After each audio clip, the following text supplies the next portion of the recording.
Welcome to Badger Beer Hour, where I'm joined by my esteemed colleagues Landon Cherney and Chris Drosner. Hey. Hi, everybody. How y'all doing? Good. Excellent. This is what my face really looks like. I feel like we need to just mention that, get it out of the way right away. Sorry, you have to see my whole face this month. No, we don't have to do that, Greg. Come on now.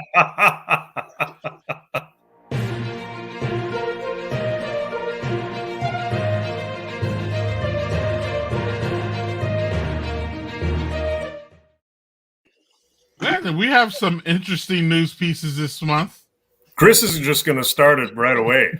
He's got a fire lit under his ass. Normally, like Landon kind of introduces us and introduces the news and kind of throws it to me for the various items. This time, I just want to kind of I got something to say here. So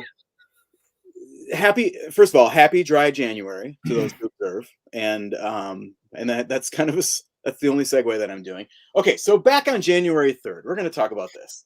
Just as dry January was really beginning, Pabst Blue Ribbon, folks, sent a tweet that appeared on Stephen Colbert. And if you're watching this, you probably already know what that tweet was. Except, like probably my mom, who probably watches this and probably hasn't heard about this tweet. So sorry about that, Mom. But here's this PBR tweet. It's going to make the rest of this a little uncomfortable now that I know my mom's watching. But okay. So I'm going to take off my little news hat and put on my pundit hat here for this one. So, yeah. The guy who sent this tweet said last week on LinkedIn that he was fired for this tweet. His title for that job was brand manager, creative and communication. And that doesn't really sit well with me. Let's just kind of recap all this. Okay, so most of you probably know that Pabst has one of those kind of like voicey, intentionally edgy, kind of troll-like Twitter presences. And as December was running out, the company started tweeting posts and images that were clearly like part of a new campaign that was built around the idea of Wet January, which encouraging folks to drink not less, but more during a month when many people, especially in the beer and hospitality business, put their drinking on hold. I think this kind of campaign is bad in that it punches down, on people who are doing something good for their mental and physical health. I don't like that, but was it on brand for Pabst? Yeah, absolutely. So, and then the other aspect of this that a lot of people were talking about, regarding the ass eating, was kind of seizing on the that this tweet was kink shaming, or that it was not like sex positive somehow. And I think that kind of misses the point. What I believe was the point of this tweet is that it was not really about a sex act, in that eating the ass, but that it was about demeaning those who are doing dry January. Many other, when you tell somebody to do a sex act, that is generally taken. Think about all the other ways in which you do that. Sucking and licking and fucking and whatever. I'm sorry. This is a very unusual area, but those things are meant to demean the person who is doing that act. So I think that I don't think this had anything to do with sex. I think it had to do with go take a hike, basically. So either way, I have here's the thing here's why I don't think this guy should have been fired. I have to assume that this campaign, if not probably this campaign, but if not, certainly the general voice and kind of edginess of Pabst Twitter, it was approved by somebody higher up than a brand manager for creative and comms. Now, because of that, even though I don't like this tweet, I mean, I don't know. I don't care about the tweet. I guess it's just a tweet. But the campaign, I think, is generally bad. I think it's poking fun at something that should be good for people, and we should have a positive discussion about. but I think it's really dumb that this guy got fired for basically perfectly, flawlessly executing the intended message of this company. So this had all the signs of somebody who did something that his bosses were either fine with or didn't care about. And then once the internet world started crashing down on them, then they suddenly cared and he got fired. That's what I think. Yeah. I don't know. Any other? I haven't talked enough about the eating. Well, they had sent out other tweets, and I don't remember what they were, and I'm sure they deleted them now. But when January started and everybody was going on and on and on about dry January, they had already started in on dry January and how it was stupid. And there again, like I said, I don't remember what they had said. Basically, they were encouraging people not to do dry January, and drink Pabst. Which like this whole campaign had like graphics and whatever. This is a pretty elaborate thing. It was not just this is not just one tweet. And you're right. It is on brand with what they've been doing the last half dozen months, whatever it is, since they really started having a Twitter presence again. They've been edgy and and that's that kind of a tweet is what people have been expecting to come out of their Twitter account. Yeah. So for me, when I saw that, I laughed, I chuckled a little bit, and then I just moved on. It was nothing that, I laughed and I went, oh, that seems about right for Pabst, because that's what they've been doing. It's so juvenile too. Like, I mean, it's crazy. That's the part I love. It's something a 22-year-old would say. That's where I'm at with this. Keep going, though, Landon. So I guess I didn't really think that much about it until I had seen some retweets and some thoughts that you had, Chris, about it. And then I thought, because honestly, when you go out on Twitter anyway, you can see, I mean, the shit that you see out on Twitter. I mean, it literally just, if you just keep scrolling, because it's not it's not worth your time to worry about. And that's really what Twitter's become, is just all the hell of the universe. So I didn't think that much of it, but I agree with you. I don't think that he should have gotten fired. I think it was just they were facing backlash and they had to do something about it. The axe had to hit the. They needed a fall somewhere. Guy. Yeah, they needed a fall guy. And Landon. I think this guy's going to land on his feet based on. Oh yeah. And I had a good time with it. Y'all knew I was laughing about it hours afterwards. And I kind of took the silly angle on it, which was just like it reminded me of when I was 7 and I wouldn't stop laughing at a fart joke or that my mother said fart and I just couldn't stop laughing. Yeah. And it really took Drosner's message to us, to our group chat, for me to like ground myself a little bit and think about, there's a bigger issue here. And this dude did get fired because they fired him. I wasn't done laughing and he was already fired. It sounded like it was end of the day. It was literally like I was still laughing. This was like first thing in the morning on the Monday after New Year's, right? So this is the Monday when everybody's back to work, and it was crazy. He was gone by midday, and there was talk that he was fired, he was fired, or that something had happened by end of the business day. So. Right. Yeah, and so it all happened real swift, and I agree with y'all. Not that it matters because we weren't in charge, but this guy was the fall guy. It's pretty clear. For sure. And I even doubt that he was even the one who he might have scheduled the tweet, but I even doubt that he was the one who behind, because Chris said this was a campaign. I don't know if you can go back and see it or if it's deleted or whatever, but it was it was a campaign. So you could tell they had scheduled tweets or someone was behind there tweeting, but usually that guy that's tweeting for a big corporation like this usually isn't the main marketing guy that comes up with campaigns. And, sometimes I guess it is, but I don't know. He just feels like the fall guy. He feels like the fall guy. and they'll be back to sending insulting tweets really, really soon. I Right. mean, I could kind of a little bit mirror it to Wendy's, who have it's Wendy's who's gotten in trouble for some of their crazy ass tweets that are just sometimes fun. They're funny, but like, and they're on brand because they do it all the time, where they're insulting McDonald's or they're calling out Chick-fil-A for their chicken sandwich or stuff like that. So like, you can't hide behind like one guy, like Chris says. If again, we all know, and we've all been on your tweet, we know we weren't even shocked. I wasn't even shocked. I just thought it was hilarious. The thing for me was that the problematic part of it was not the part that got it all the attention.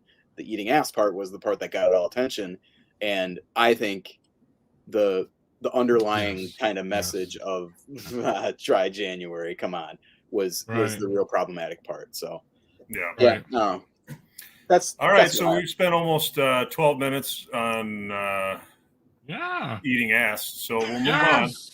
I really don't know how to segue out of that. But so Chris, we've got a couple of brewery openings to catch up on, right? Yeah. Okay. So Gannett, Wisconsin's reporters put together a nice year-end update on breweries and distilleries that opened in the state in 2021, and we covered most of them here on Badger Beer Hour, but we did miss a couple. Both of them are up in northeastern Wisconsin.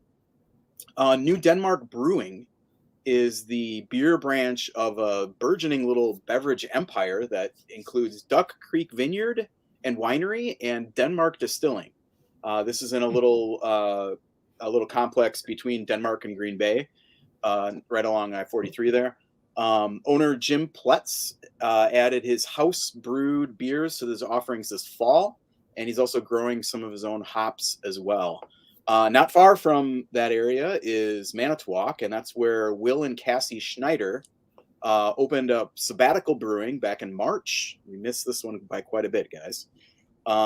In a former flour mill in Manitowoc. It's got an 8,000 square foot brewery and tap room with 24 lines, pouring mostly Will's own beers. The story mentions IPAs, fruited sours, ambers, pilsners, and hard seltzers among the rotation. And one other story that kind of a new expansion type deal, Port Washington, the Inventors Brew Pub in Port Washington is expanding with a big new building just a few blocks from where it is now. It's going to be right on their kind of harbor front area. It's a 25,000 square foot brewery, tap room, and restaurant over 2 stories, and they're going to have like an event space there. It was this building was once used by the Lakeside Brewery, which was founded in 1847 in Port Washington. So it's got some brewing history to it. So cool things happening in downtown Port Washington. Cool. There we go. Excellent. Chris, it says here we've got some Us Weekly type celeb news. Yeah.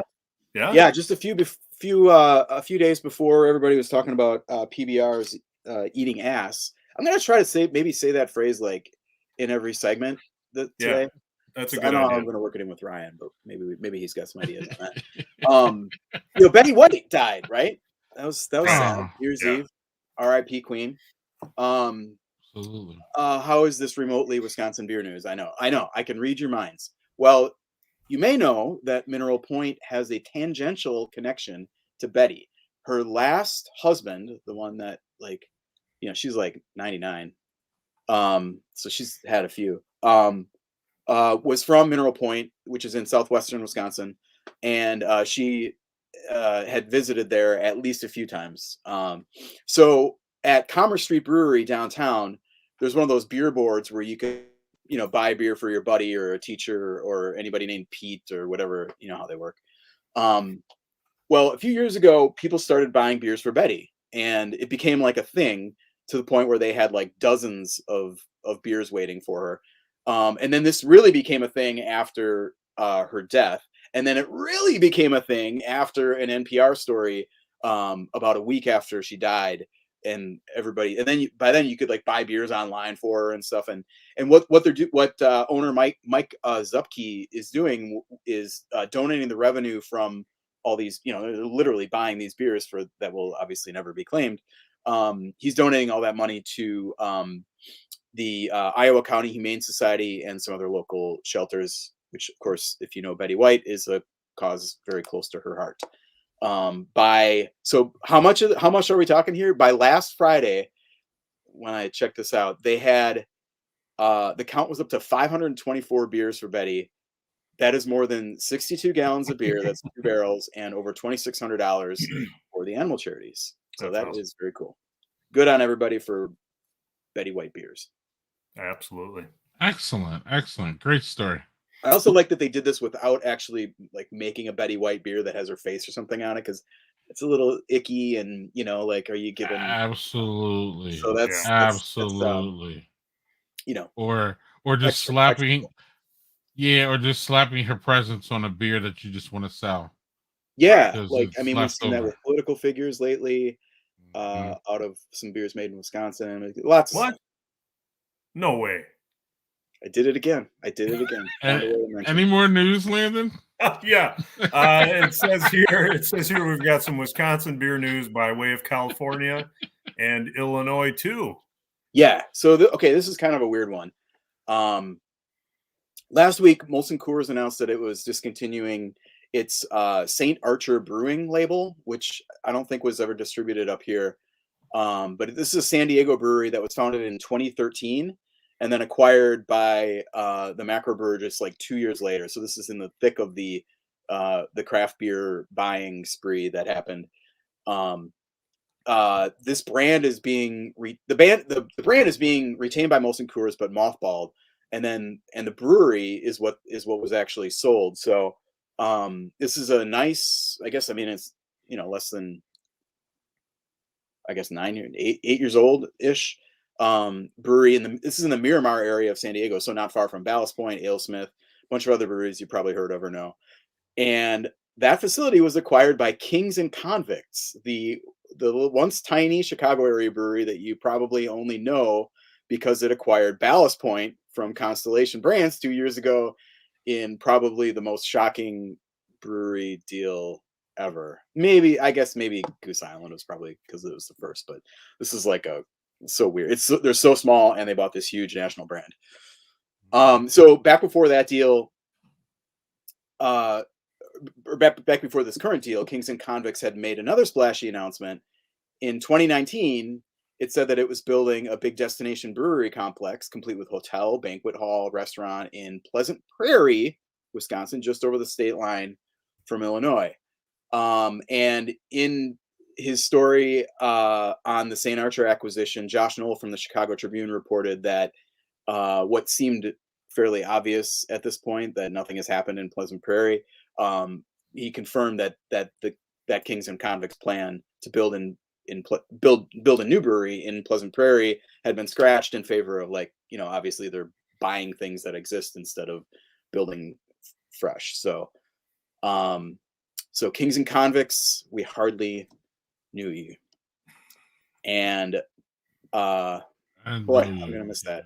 Kings and Convicts.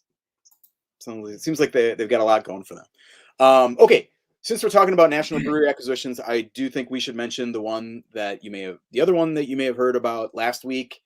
Monster Beverage, which makes the energy drinks in those big ugly cans, purchased the Canarchy line of Canarchy Alliance of Breweries.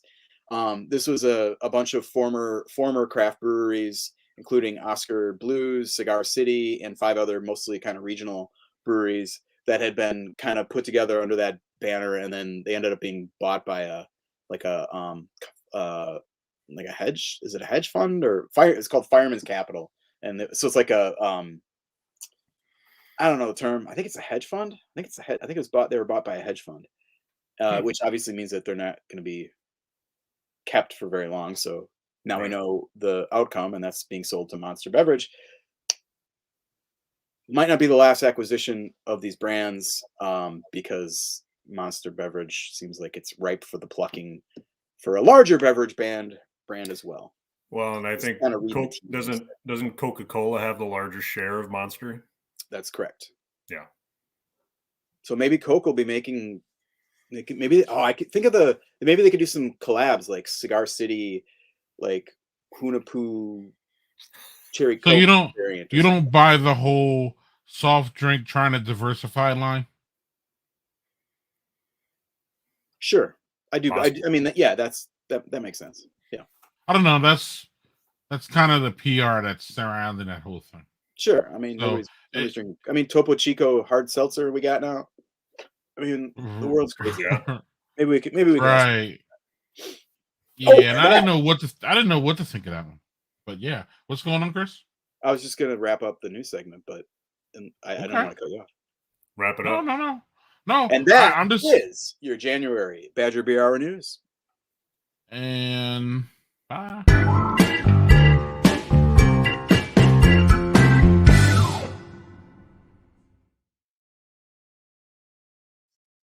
All right. Apologies to Ryan Koga for having to follow that truly bizarre news segment, but I am thrilled to welcome Ryan Koga, brewmaster and I believe co-owner of Karben4 Brewing. You guys have brewing in your name now?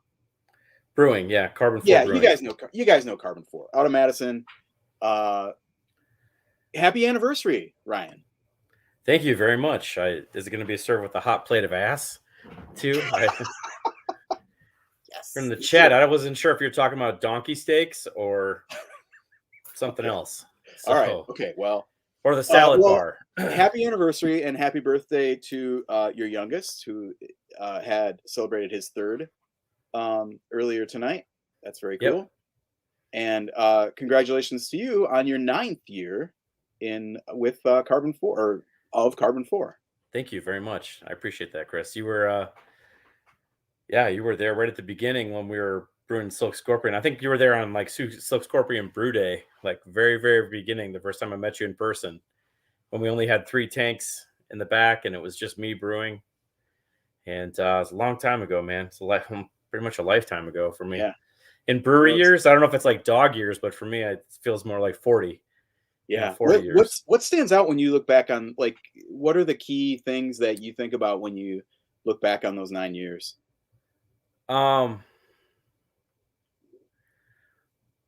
Probably the biggest thing that always hits me is all of the extraordinary people I've had the privilege and honor to get to know.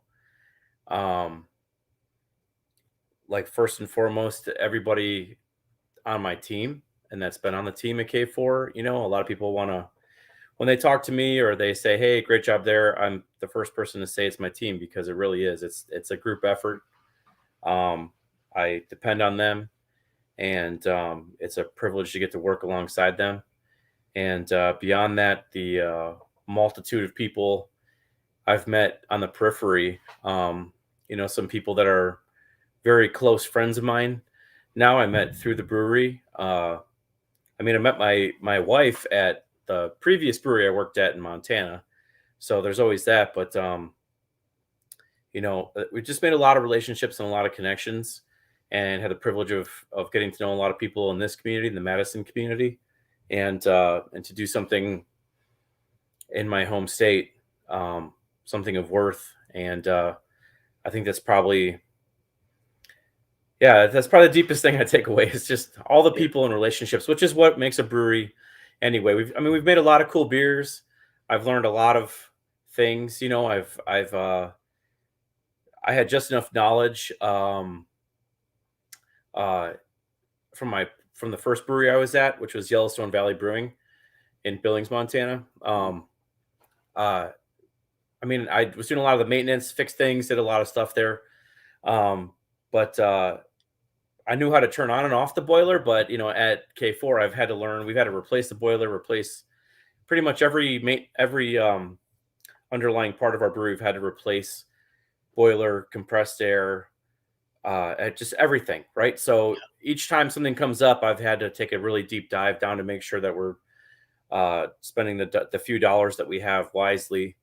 So I've got just a really broad experience in that sense operating it, you know. And so we've made a lot of cool beers. We've had to learn a lot of new processes, learned how to run new packaging equipment, install new packaging equipment, learned how to can, because I only bottled before that. And so I've grown in that way, and just really all the experiences. It's sometimes I walk around feeling like, oh man, I don't know anything. And then I get somebody calling me and asking a question about, hey, can you give me some advice?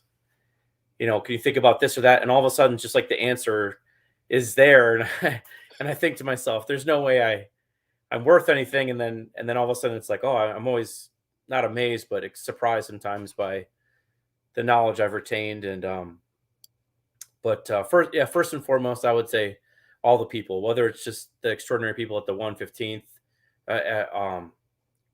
with our relationships we've had now with the Wisconsin International Guard and others too, other fire departments and every community member, you know. And we've had people get married at our brewery. We've had people meet their spouse at our brewery. So it's just a privilege to be like a center, to be a conduit or a catalyst for those connections. Yeah. That to me, like, for me, beer, that's the most important function beer can ever serve, is just bringing people together, creating these opportunities. So to just be able to witness it for the last 9 years and look forward to more is just, it's extraordinary. Yeah. The readers of my column know that we talked earlier this month, and ahead of a column for the anniversary and the anniversary beer in particular. I mean, anniversaries, everybody's got an anniversary, so it's hard to really write too much about that. But there it is. Priest, Prophet, and King. So that's 2022 right there. Yeah, this is the second year of this, and I have not actually had this beer yet, but I am looking very much forward to it. Can you tell me about this? Tell us about this beer and kind of how it came about and what it actually is. Sure. So one of a former brewer at K4, Tim Ott, he's a brewer over in, I believe, the Twin Cities right now. He came on the crew, really had a passion for brewing and home brewing and such, and joined our crew and worked his way up and quickly became a staff brewer. And I'd put him in charge of our burgeoning pilot brewing program, where we were really starting to expand the number of pilot fermenters. We had 1 barrel fermenters that we had, and he loved to brew barley wines, and he just basically made a point like, hey, we should be brewing a barley wine at least once a year. And I had no rebuttal for it. All I had was like, you are correct. So perfect. And he really did want to do it like full out with the with barrels and everything. And we were always looking for fun stuff to do with barrels and have an excuse to bring in more excellent barrels. And I think actually the first time we did the barley wine, last year's version, it was our first time ever doing a reiterated mash, where you take you collect higher gravity runnings from a first mash, and then you mash in a second batch, and you use all of the runnings, the wort from the first batch as the strike water for the mash. So it helps you. Our brew house is a converted 10 barrel pub system, and through some engineering things that Ale Asylum figured out, seeing as how we bought the system from them when they were first there, we're able to run it as a 15 barrel system effectively, but it's still a 10 barrel mash tun. So when you have super heavy mash loads, it really just wants to collapse and turn into goo and always get stuck. So one way you can get around having to drown out your mash tun, or to having to add a metric ton of Belgian candy sugar to the kettle to get your gravity up, you can do a reiterated mash. And Tim wanted to. So I kind of understand this. This sounds like you're basically using water or wort to hit instead of water in the first. Is that kind of in the second mash? So you You brew it like you brew a double batch. So I'm sorry, I just went right down the rabbit hole into the weeds. So I'm not trying to get too sticky here. But we basically, for us, our kettle fills at 17.6 barrels. So on the first mash, we only collected 10 barrels worth of runnings. So it was much higher gravity. And then we used that wort as the strike water to mash in the second mash, and then filled up our kettle like normal. So we had a really high gravity beer. I think it was like over 25 Plato when it was done. And so anyway, it was delicious. It was perfect. And it tasted great. And we put it into barrels, not knowing when it would or should come out. And before we had the chance to bring out the barley wine, Tim had taken a different brewing position and had moved out of Madison. And then the pandemic hit. And every year, we had always been trying to do a goofy, fun beer just for whatever, for our anniversary beer. And we had a different glass every year to go with it. And we said, what are we going to do this year? And we were trying to be creative with the things that we had on hand, because cash got really tight during shutdown time since our tap room was shut down. And I don't remember who had the idea first, probably my brother Zach, or our barrel master Sam. One of them had the idea that said, well, we got this barley wine, maybe it's time to come out because it's been in here for 16 months now. Yeah, and it's like ready to go. So we said, cool, let's can it, and that'll be our anniversary beer, since we were doing a lot of curbside. That was like a really easy curbside experience to get out there. And a 16-ounce can of 10+% beer is a great one to split with a friend, So we thought, it's great. And then we also had the idea with that what we should do is just keep the barley wine as our forever anniversary beer. And every year, it'll be the first batch that goes through our brew house. So this year was January 3rd. Last year was January 2. Very first batch that goes through is the barley wine, ferments out, gets put into a new eclectic selection of barrels, and it just kind of collects all the energy from the year. And then the next year we rack out that wine and get ready to rack in the new barley wine that was just brewed. And so, you kind of you barely alluded to this, but the like we say, obviously it says barrel aged barley wine on the thing, but this is a whole bunch of barrels. I mean, like I don't even think you exactly knew what all the barrels but they're all like tons of different barrels. Like what went into this year's version? This year, so I actually have to go to the can. And I know I have to apologize. I'm apologizing publicly here. I know when we talked, you're like, hey, can you give me that collection of barrels? And I just totally spaced on asking my guy.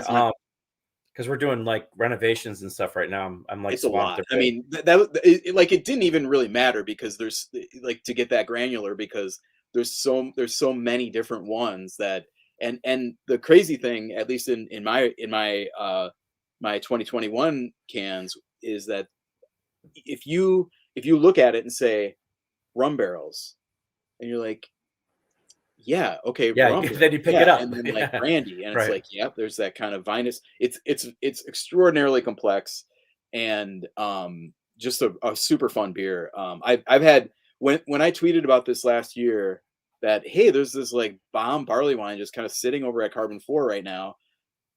You should go get some. People were like, oh really? Okay, that sounds kind of interesting. And then like the tweets that I got when people went and picked it up and like came back and it's like, holy shit, this is crazy. This is crazy. Like, I mean, it spoke for itself. It's really a wild beer. I'm really excited to try this year's version too. So this year has the barrel collection includes red wine barrels, port wine, coffee, bourbon, tequila, straight bourbon, maple syrup, coconut rum, and cherry brandy.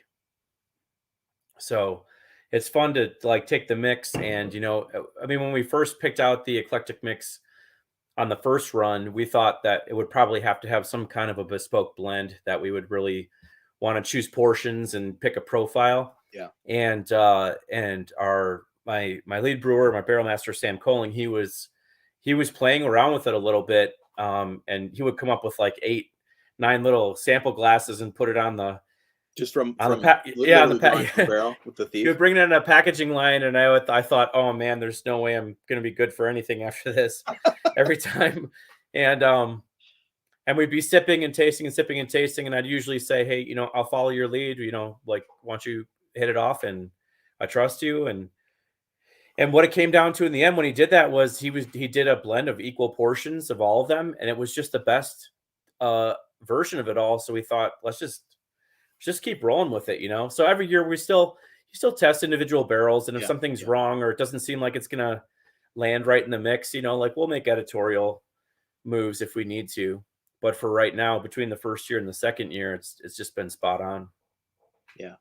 The other big thing that's happening at Karben4 right now is, it's kind of done now, but is a new completely revamped beer lineup.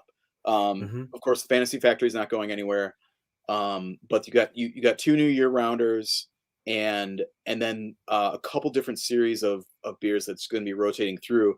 What is it like? I mean, like, what are you thinking of? What were you thinking about as you're thinking about what the hell to do with your beer lineup in 2022? Like, how do you approach that question, that problem, and how did you end up where you did, and also talk about where you did end up, obviously.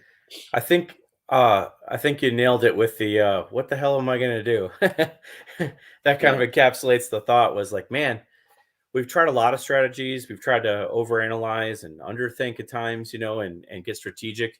And I would say, yeah, you're right. Number one, Fantasy Factory is not going away. It's not going anywhere. In fact, we constantly improve that beer. It goes through taste panel pretty much every batch all the time. We put our finger on the things that we really love. We really are able to drill down and get very particular about 1 or 2 things that we don't like as much, or at least traits that present consistently when a batch of FF in a taste panel gets a lower score. We say, okay, what's that trend? Let's nail down what exactly is that? Why is that happening? Let's get more of what we love and less of what we don't prefer, and make the best version. So we constantly do that with FF, and we always will. No, there's nothing about that beer where we sit back on our ass and do nothing about it. We take nothing for granted on Fantasy Factory. It's a constant improvement. And then beyond that, we've had years where we released 1 or 2 new beers in bottles like every single month. This was like right before cans got super huge. And we thought, okay, we need to have these small batches and sell this and do this. And we got really strategic with trying to do more of a turn and burn type of thing, of appropriate size. And, there was some success there, but the cost of developing like new 6-pack holders and labels and all the things, especially with the art that we do, it's an involved process. So we ended up pretty much always losing money on everything, and or just breaking even. And so it was like, how do we get better at this? What is the code we're trying to crack? And while we're having all of those discussions, which are very metric based and trying to actually dig into things, because as a small segue, here's a small thing. We're one of the few breweries, maybe one of the only ones, that we actually try to control our own live inventory in our distributors' warehouses. So what normally happens, and what happened at my last brewery, was that the distributor would send you a PO saying, hey, this is what we want you to ship to us. We're going to come pick it up. And we would say, okay. And those numbers sometimes aren't based on real world figures at all. Sometimes it's just hearsay.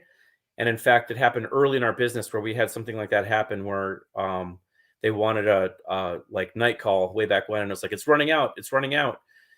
And I missed the birth of Zach's daughter, my niece, his first daughter. I missed it because I was doing a double brew of night call because it was an emergency. And like nobody touched a keg for over a month because it just wasn't necessary. So Zach said, no way, we're not doing this anymore.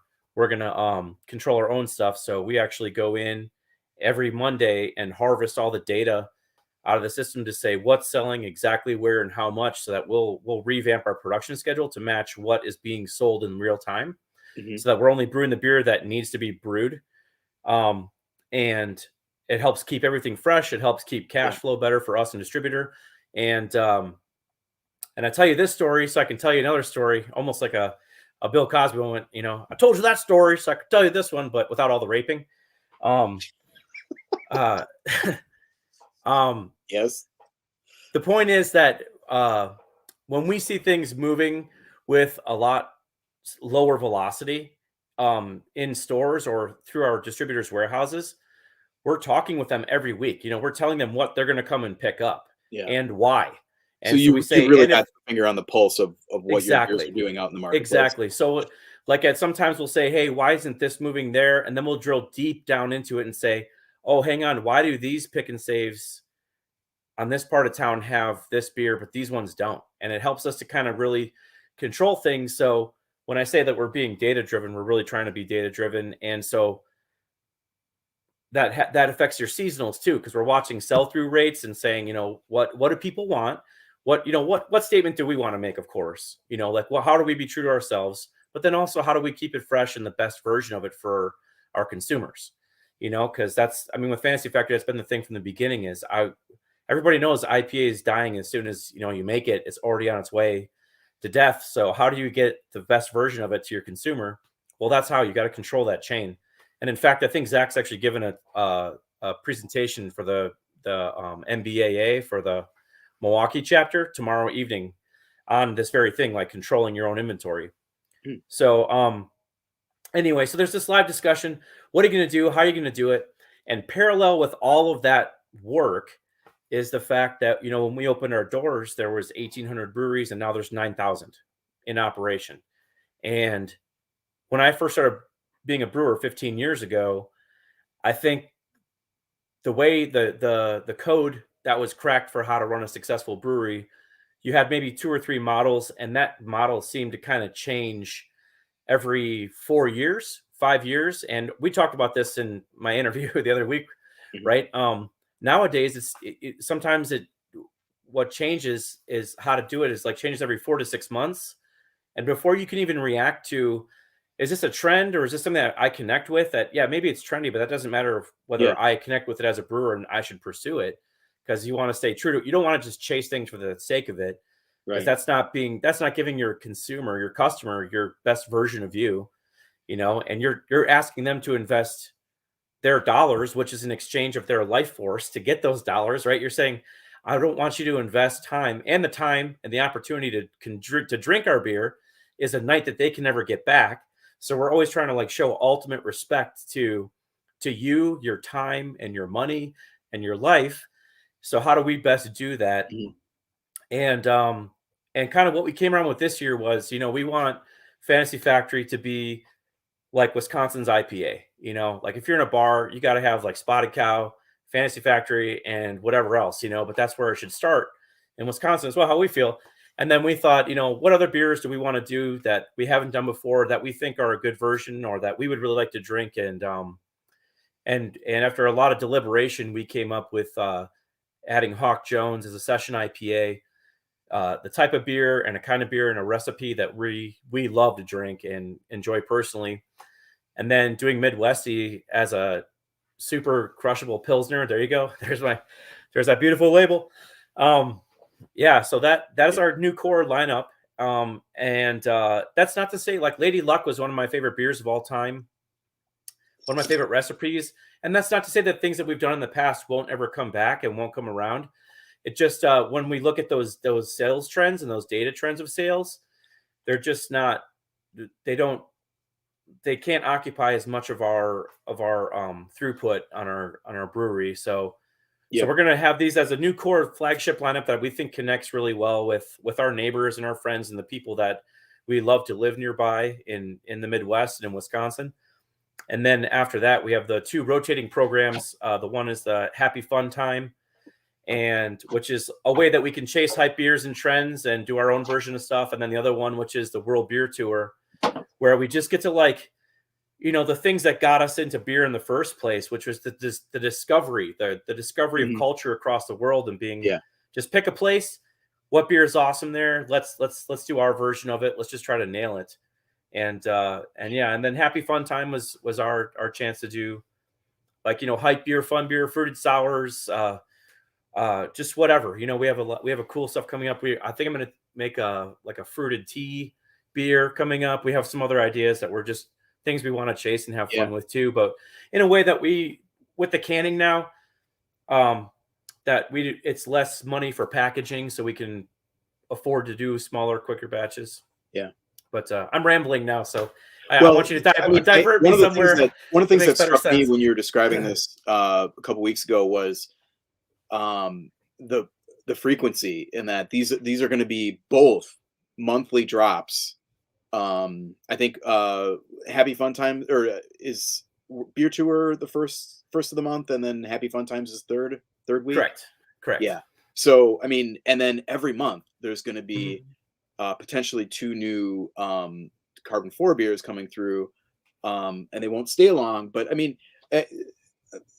I think that's great, and I think kind of the bifurcated model of like, something that's super contemporary. I mean, you're probably talking to different consumers mostly. I mean, I'm excited about like a finished sati and Japanese rice lager. You said, I think. Yeah, New Zealand pale ale, all kinds of fun stuff. A lot of lagers this year. A lot of lagers. Yeah.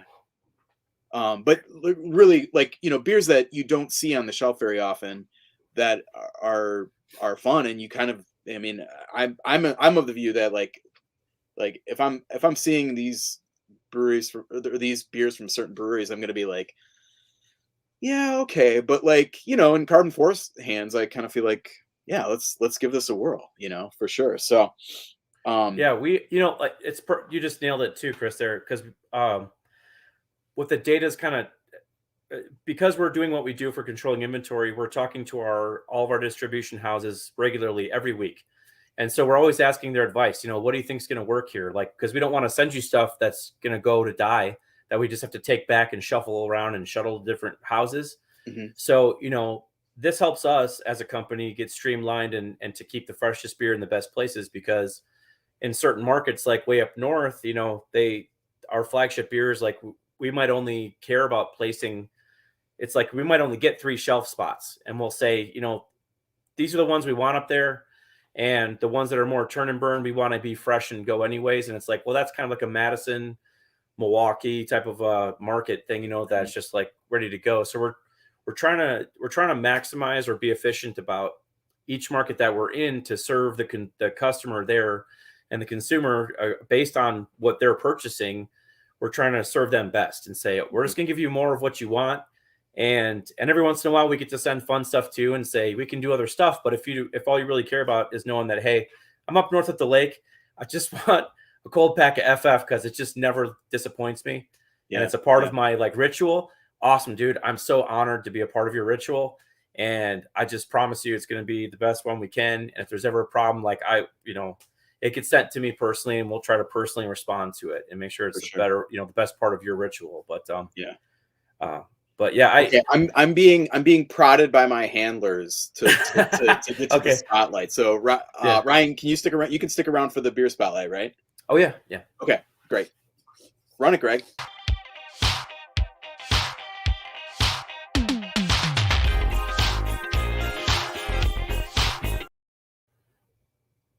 All right, I had to do a quick rinse there. So the beer spotlight this month is, as previously mentioned, Midwesty. Oh, look at that. You got one too. Surprise. So Ryan, tell us about the concept behind this beer a little bit and kind of the intent. Well, where I learned to brew at was a very malt focused brewery. My former employer, my former boss there, look at that. I love it. I mean, look at it effervescing. Champagne of beers gets a lot of run in this household, but this is that's a pretty nice champagne approximation there. So he got me hooked on the beauty and soul of malt, and K4 beers from the beginning. That's been one of our things. It's been one of my signatures to the beer that we brew is the malt. And most of our beers, like we're one of the very few breweries that our grain silo, our bulk silo is filled with Simpson's like Golden Promise. It's like one of the most expensive ones. It's the most flavorful. It's very rich. That's the highest grade. key malt in Fantasy Factory, right? Correct. Yeah, So, but it doesn't always have to be Golden Promise, but it should always have a good balance to it. And, just a really quenching, delicious Pilsner, you just can't beat it. You really can't beat it. It always satisfies. And so for us, we wanted to make something that had that great malt soul to it, that kind of K4 signature to it, but was just super crushable, could go with you anywhere. The first time we had the test batch come through, I remember taking a drink out of the pilot fermenter, a sample, and I was like, oh my God, I would drink this for breakfast, and even though I'm a brewer, I'm pretty, I get drunk pretty quick. So I get hungover from, totally get hungover from taste panel all the time. Like if taste panel's at 10, I got a headache at noon. So I don't actually bring a whole lot of beer home with me because, like I said, I got 4 kids and I can't be hungover all the time. But this wasn't for the show. This was because I brought it home because I wanted to drink it all the time. So if that says something, like, there we go, so it's something for all occasions. It's something that's very Midwest as a beer style in and of itself, I mean, yeah. And Greg just noted in the behind the curtain, we have a little side chat that goes on the side of our little thing here. He notes that it's 4.4% ABV, which is, pretty low. I mean, I always think of my benchmark for light beer is Miller Lite, which is 4.2. So obviously this is really down there as far as ABV goes, which is great. And you can have, I mean, I'll just kind of jump into okay. Now, one thing I wanted to mention was this beer, you're calling it a Pilsner, but this has an adjunct in it, right? That pushes it a little bit more toward the American lager style. Well, yeah, I was actually going to ask you about that. I'm glad you brought it up. Yeah. I kind of like glossed over that when I read in the article. I didn't think too much of it. And my brother brought it up and he's like, really? What is this and that? And I was actually just looking up on the Brewers Association like guidelines that an American Pilsner can include, by their authority, up to 25% rice or corn as an adjunct. Yeah. So that the rice was more to kind of keep the alcohol low, get a really, really crisp finish on it. I mean, we ended up choosing Cascade hops for this one. So Cascade hops, domestic Pilsner, and a little bit of flaked rice. And it just came together perfectly on it. Yeah. I wanted to ask you about that because I'd love to be corrected too. So help me. I was going to ask you to just say. No, I mean, I was thinking of like, traditional German Pilsner, is all malt, kind of thing. And but I mean, there's other breweries, Hinterland's Packerland Pilsner has the same deal going on. And I actually think that it works really well in this beer because it lightens it up. The label, I don't want to dwell on packaging and stuff, but Greg, you might want to throw that out there. It's a little bit clearer, but like I think I said this in the story, it feels like it looks and drinks like a beer that you would have at a supper club or something. It's very easy and approachable, and it's clean. This has been said a lot, but small beers like this, there's nothing to hide behind. If you screw up, you don't have a huge hop addition coming in to just kind of wipe that out. It's a minimalist beer, and when there's a problem with it, it comes through. And you see that with the macro beers. There's a reason why a lot of people think that these beers are crappy, because if you're making them with cheap ingredients, and that can come through even if you're on your 6,000th batch of this beer. But especially for this, I assume this is batch 1, right? It depends. Do you have the date code, the batch code on the bottom? I do. 12/21. That's batch 2. Batch 2. Okay. Wait. No, that's batch 1. Okay. Anyway, I mean, point being, I'm looking at my production schedule. Sorry, I'm looking now. I was like, let me pull up the Google Calendar because we've canned 2 batches so far, and the second one was me see here. Can. That's FF. That's FF again. It's a lot of FF.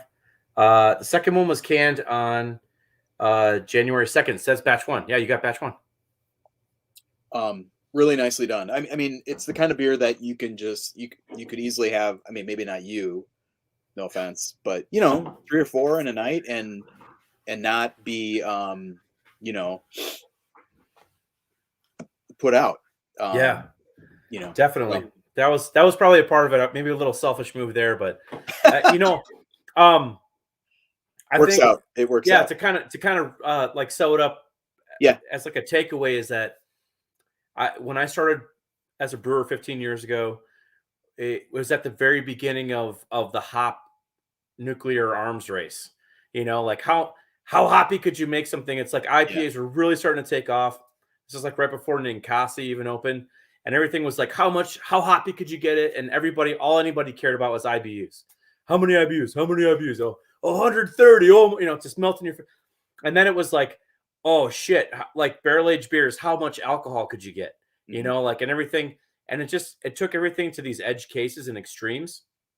And, even with like newer beers as like hype beers, and I don't say hype beer is like a derogatory term really in the end, because I think they're delicious and I love them too. You're making 12 of them this year. I hope not. But yeah, exactly. So I do like them, and they're well done. And those who do them are really well done. And I have them, I'm always blown away, but it's always try to find an extreme here, an extreme there. Yeah. And then what you have over time, since I became a brewer, I keep dating myself and keep saying it, but I've kind of watched this trend happen where, craft brewing was still really unknown. Craft beer was really known when I first started. And now it's a very common kind of thing to know, because you have a, younger generation, even as they come into the coming of age for 21 for drinking, like they've already seen it now. They already know it. You don't have to educate their whole lives. Exactly. Yeah. You don't have to introduce the concept of craft beer to people. Yeah. So now people understand that there's options. So the human thing to do is, okay, well, how many options? The same way that there was a race of IBUs and alcohol, and now it's the race of options. It's always about a new experience, new, not even necessarily better experience, just different experience. And that's something that's hard for me to. Some people crush it and they kill it and they do really well, and they probably make more money than I do, so that's fine. They do more successful in that way.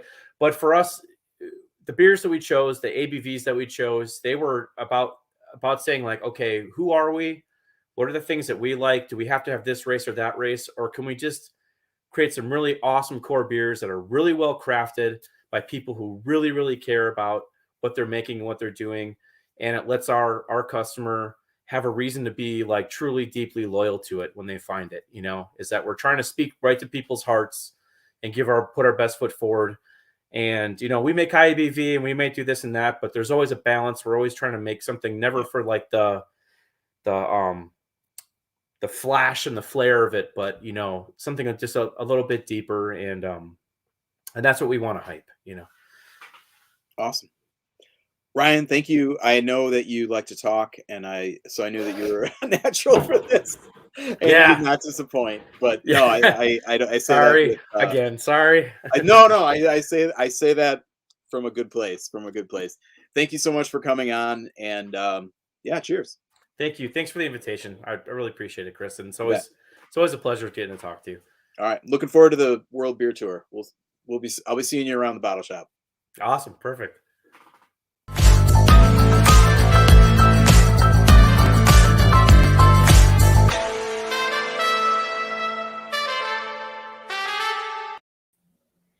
Holy hell, Andy. How's it going, Landon? You're here. I am. Greg likes to hide me behind the scenes until this segment for some reason. So not sure what's up with that, but thanks, Greg. Good to see you. Yeah. So yeah, we got a couple events coming up this That's month awesome. and next month before our next episode. So first things first, we have Beer and Cheese Fest this weekend, which hopefully I don't have to explain too much to everybody in this audience. It's Beer and Cheese Fest. It's in Madison. You should probably know what it is by now.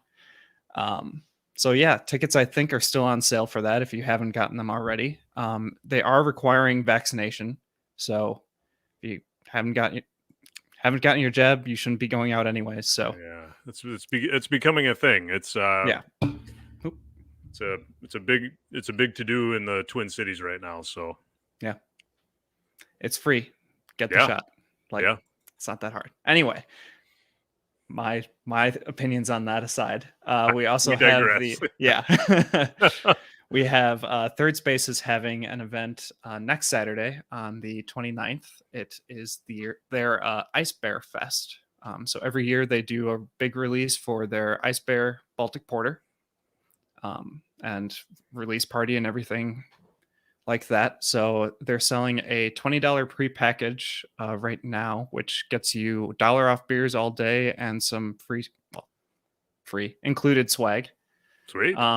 But you can also just show up to the event for free and just hang out. And yeah, sounds like a fun time. Milwaukee's got a bunch of different winter blues avoidance parties going on this season. So we'll get more into those in a little bit. But the other big one next Saturday, of course, is Central Water's anniversary party, which I believe both Chris and Greg are attending next weekend. They are offering both like drive-through and outside options, as well as the barrel house. So whatever your comfort level around other people is, they'll be able to cater it for you. So that should also be another event that I probably don't have to describe too much. It's the anniversary party. If you haven't gotten your tickets already, you're not going. You're way too late. Yep. Maybe next year, which is what I keep saying and have said for like the last 3 years. Oh, so Chris isn't going. He said he's not going. Oh my gosh. Too bad. Yeah, bummer. But anyway, moving on. Mitten Fest in Milwaukee is one of those other winter blues avoidance fests that I was alluding to earlier. They have it's put on by, read my notes here. It's in Bayview's Potter Avenue, and part of Logan in recent years. And they will have some Central Waters rare beers there. Very nice. And then also some famous Brandyland Old Fashions. Ooh. So yeah, looks like a couple rare beers from Bell's as well. So nice. Again, if you're looking to, Chris is yelling at me from the sidelines. It's Bernhardt's. Yeah. So yeah, if you're in Milwaukee, look out for that. Again, just another way to drink away those winter blues, or just, spend some time.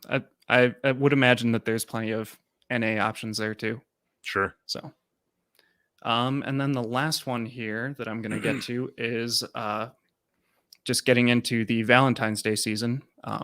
By the time our next episode comes out, it will be post Valentine's Day. So just want to mention that there's probably going to be a bunch of Valentine's Day events at your local brewery. So keep your ear to the sidewalk for that. But the big one is Lakefront is doing a vow renewal and wedding ceremonies that you can do at their place. It sounds like they've been doing this for a couple of years now. Yep. But they just give couples the opportunity to make lasting memories on Valentine's Day. So, and I think Russ usually officiates that, right? Yep, something like that. Yeah. So yeah. And then you got one more there, the Mobcraft Warming House. Oh yeah. Yeah, there is another one of those winter avoidance things. Mobcraft is doing a pop-up at Drexel Town Square, and it's partnering with Freighter and the Medical College of Wisconsin Health Network. So yeah, pop-up indoor-outdoor event. Again, just one of those things to get out and avoid some of these winter blues. So yeah, I'll make. I know we said that we weren't probably going to plug it, but I'll make one shameless plug, and we don't have tickets available yet, but March 29th, so you can put it in your calendar. Taproom Travelers and Brew Adventurers who they do a podcast here in Eau Claire. We're teaming up. We're going to do a beer and cheese tasting. So yeah, there's they commented tonight, the Brew Adventures. Yeah. So we're going to, pre-pandemic, we actually had one of these events going on at the Pablo here in Eau Claire. So we're taking it to a place called the Fish House in Altoona. We rented the whole facility, so it's 50 tickets when it finally goes on sale. So watch social medias for that. Yep. You got plenty of time to plug it between now and then too. So I'm Right, sure and you'll be hearing about this a lot in the next 2 episodes. You'll be hearing a lot about it. Yeah, absolutely. So that's thanks, Greg. Oh, Greg. He's itching to get out of here.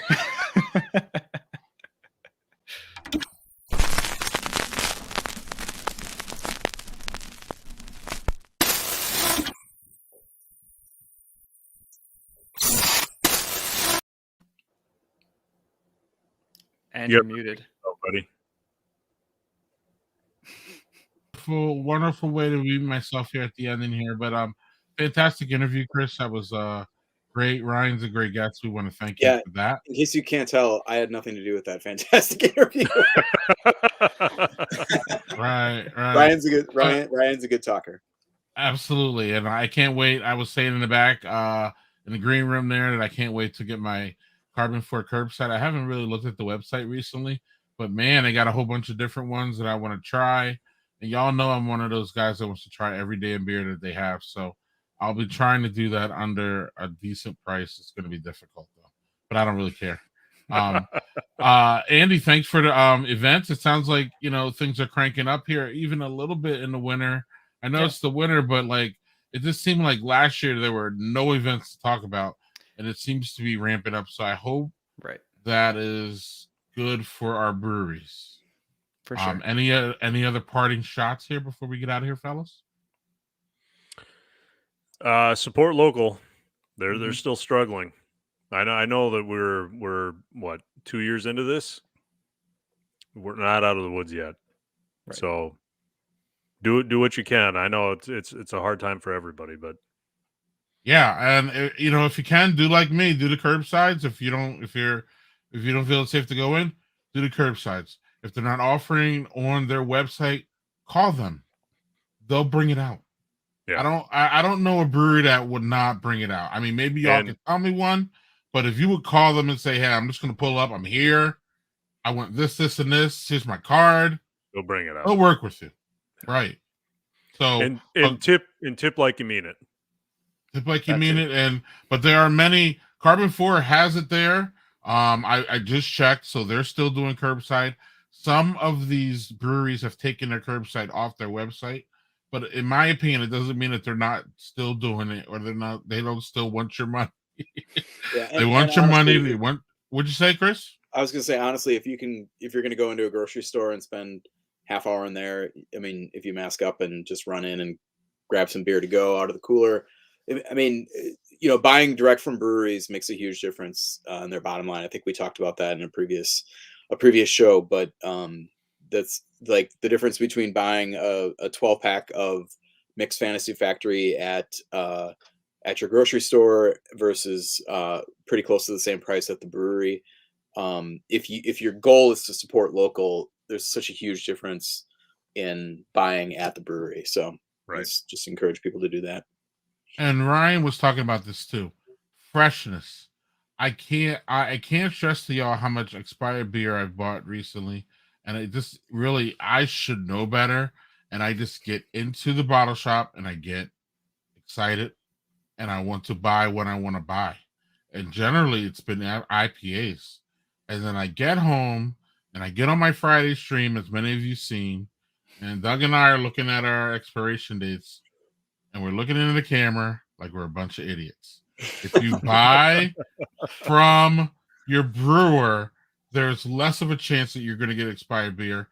And if so, probably zero chance, really. Zero, right? Yeah. But if so, say something happens. You could call them up. I could call Ryan up and say, "Look, that was expired. I just got it from your brew house." And I'm sure Ryan would be like, "Man, I'm sorry. Here." and come back and I'll put a 6-pack in your trunk and just go. It's great. So there's a little bit more accountability, I believe, with brewers than there is. Sometimes you do this at a bottle shop, depending on where you're at, and the cashier just roll their eyes at you like you just bought that. That's on you. Got it. But that's not a really great way to do business.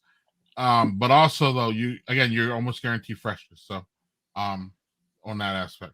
So fellas, our next Badger Beer Hour is February 16th at 8 p.m. Any last shots, or we'll let you go into the night. Eat some ass. Wait, are you right about that, Greg? It is. Yeah. Okay, never mind. Sorry. Yes, I am. Yeah. I'm right about something once in a while. That's good. Every once in a while. Cheers. I promise I'll have my beard back by next month, guys. Oh, good. Thank goodness.